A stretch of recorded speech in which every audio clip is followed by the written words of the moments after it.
All right, so everybody's been buzzing about this show, Dandadan, and we're gonna take a deep dive into it today. Sounds fun. It's about ghosts, aliens, wild fights, a lot of laughs. Yeah, yeah. A lot of people are saying it's something new, and I guess that's what we want to figure out today, right? Like, is this really bringing something new to the supernatural genre, or is it just hype? Well, it's definitely got the hype. Oh yeah, for sure, for sure. But the premise is super interesting. You got this boy who is totally obsessed with the occult, everything ghosts. Mm-hmm. And then you have this girl who's like, nope, aliens, that's it, only aliens. Right, and they're total opposites. Exactly. And then, the story throws them together in this world of just, you know, bizarreness. I mean, how often do you get a show that's supernatural and sci-fi all at once? I'm pretty intrigued. Yeah, for sure. It could go so many different ways. It Yeah. could be super funny, could get really deep, maybe make you question what you believe in. Who knows? That's a good point. I mean, because when you think about it, right, like you get these two totally opposite mindsets, like, belief versus skepticism. Are we alone in the universe? Are ghosts real? Like, Totally. Yeah, it's like, how do we even approach the unknown, right? Everybody's got their own way of looking at it. and you know what? Their very first encounter is pure comedy gold.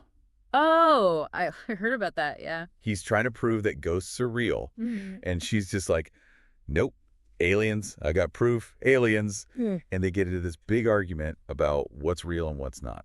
That's awesome. I mean, it's hilarious. Sets the tone right off the bat. Right. But, I mean, it's not just a funny intro. Right. It sets the stage for this whole, like back and forth that goes on throughout the whole show Mm. about what's real and what's not. Oh, yeah. Like, About yeah. believing in the things that you can't see. And Oh, he's right. right. And it's like, well, what if you do see it, right? Yeah. What if it's right there in front of you? Like, what if you can't deny it anymore? Right. And I feel like a lot of people struggle with that, even if they're not running around looking for Bigfoot or the Loch Ness Monster or something. It's a human thing, to grapple with what's real, All of to want to understand what we don't, It is. That's probably why this show is resonating with so many people. Yeah. I mean, because then things get really, really weird really fast. Okay, how weird are we talking? Okay, so our sources describe this scene where Oak Green gets possessed by a ghost grandma. A ghost grandma, that's specific. Yeah, who apparently have this, preference for younger men, Oh, wow. which is, on the one hand, it's hilarious, but then it's also just a little creepy. Yeah, a little creepy for sure. Yeah, and it really throws Oak Green for a loop. I mean, that's got to shake up your worldview a little bit, right? Oh, for sure, for sure. To actually experience something like that. Right, Yeah. because, you've got these tropes, right? Like you see possession in a lot of different shows, and it can be done in a lot of different ways. It's a classic, but you can definitely tell when it's just been done before. You know what I mean? Correct. Like when there's no new spin on it. Exactly. So what makes this different? Well, I mean, like, it's still got the over-the-top comedy, Yeah. Like, it's still really funny. But at the same time, it forces Okaroon to confront his own biases about the supernatural. Yeah, because it's not theoretical anymore. Right. Like, it's messing with his life directly. So what did you think about how that played out? Did they do it well? I was actually really surprised by how much I ended up feeling for Okaroon. Really? Yeah, because it is funny. It's played for laughs, but there's this layer of real vulnerability there too. Interesting. Yeah. You don't always get that with possession. It's usually just like, oh, wacky hijinks. Right. Body's being controlled. Got to get it back. Exactly. So they actually give him some depth with that. They do. And then on the flip side, you've got Momo, who gets abducted by aliens. Okay, so both of their core beliefs come true. Right. Which gives her psychic powers. Oh, cool. Classic. Right. But they don't just give her the powers and call it a day. Right? Yeah, that's kind of boring. Right. Like, boom, you're psychic. Move on. She's wrestling with them, like she's trying to figure out what they mean, how to use them. That's good. Gives her some agency. Right. It adds this whole other layer of complexity to her character. So it's like they're using these familiar tropes, but But they're twisting them. exactly. Yeah. Just enough to keep you on the edge of your seat, Yeah, it keeps you guessing, for sure. Makes you wonder what they're going to do next, how they're going to play with these genre conventions. Yeah, and the animation style in Dandadan is just, it's incredible. Oh, I haven't actually seen it yet, so tell me about it. So, our source was describing it as, unique and energetic, and they were not kidding. Like over the top. It really does like capture this whole, chaotic energy of the story. So it's not just like your typical anime style. Not at all. I mean, it's really, So it's more than just pretty pictures, you're saying. oh yeah, It actually adds something to the storytelling.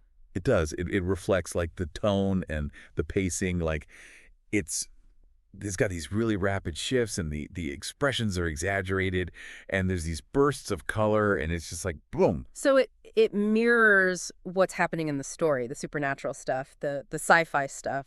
Yeah, it really does. Like the visuals themselves are part of the story. Yeah, for sure. Cool. Now, our source, they were really impressed with, how much they liked the characters, like how likable all the characters are, how they ended up rooting for them, even when the characters were making, kind of questionable choices. But, do you agree with that? That's a good question. Like, are all the characters equally compelling?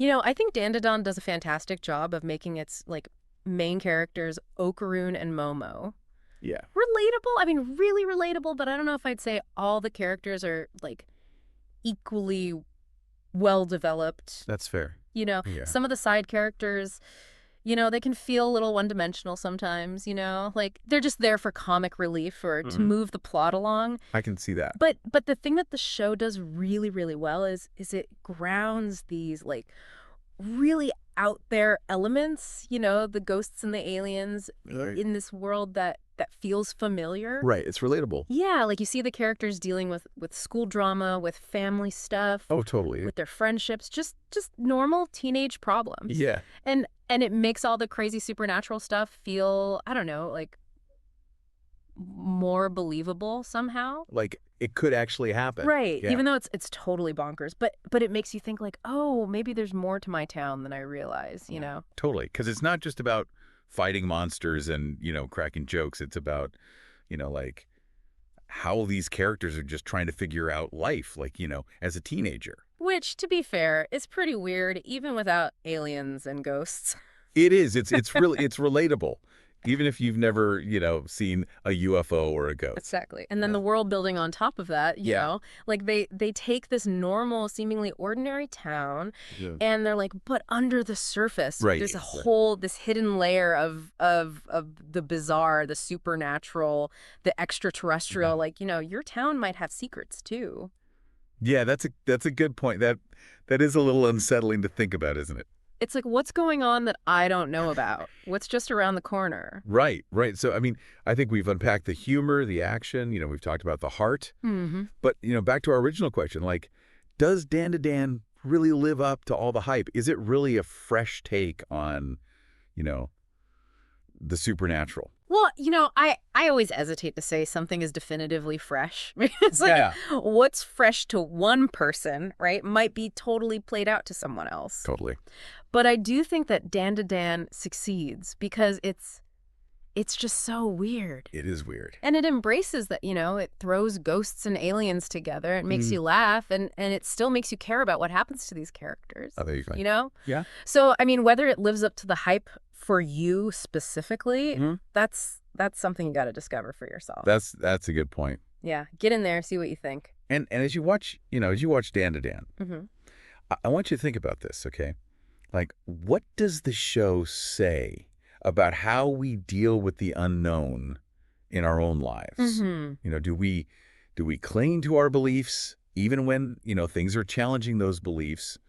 Or do we, like Okaroon and Momo, learn to open our minds to different possibilities? And I think it's interesting, too, to think about why this show is so popular right now. Yeah. Like maybe it's tapping into something that we're all craving right now, Stories that push boundaries, blend genres, challenge our assumptions. Yep. It's definitely something to think about, isn't it?